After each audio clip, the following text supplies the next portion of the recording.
Agri. So ito po yung aming talungan. So medyo maliliit pa po. Ayan. Nagsubok po kami magtanim. Tapos po dito sa talungan ay sasangatan po namin ng balinghoy. Ayan po. Lalagay po namin sa mga pagitan yung balinghoy. Medyo may maliit po, may malaki. Dito po malalaki. Dito po yung tinatawag na talong na araw-araw. Ayan.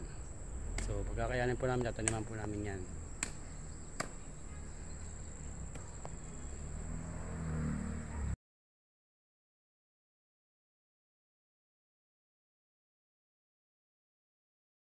Hello po, magandang buhay mga farmers. So ngayon po is bibisita po tayo sa ating talungan. So ito na po yun. Ayan. Ano po yung ating talong. So ngayon po is papakita ko po sa inyo. Ito po yung aking winay pruning. Winay pruning ko po siya. Yan. So lalaki po ng bunga niya mga kaibigan. No? So dahil pong bulaklak. Yan mga farmers. Yan. So dahil pong bunga. Oh.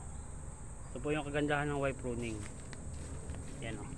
Nagdadalawang bunga. Dahil pong bunga.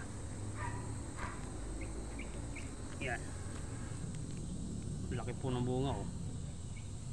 So yung winay pruning po, ginawa ko po is pinutol ko po yung talbos niya dito sa ibabaw. So bago ko po siya putulin, kailangan po naka 8 leaves na po siya. Naka 8 leaves na po. Yan. Naka 8 leaves na po dapat yung dahon niya bago niyo po putulin yung inyong talbos. Simula po sa inyong pagtanim, dapat po naka 8 leaves na po yung inyong dahon ng talong. So napakaganda po.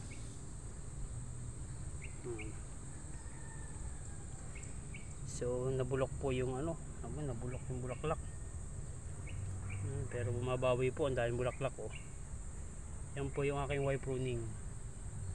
So ito po ay first time ko magtanim ng talong. Yan. So marami nabulok. Tuloy yung pero marami siyang bulaklak.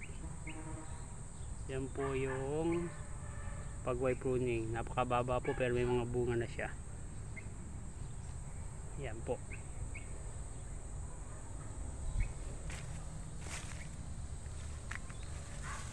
Yan o. Ito po yung aking update ng aking talungan mga kaibigan.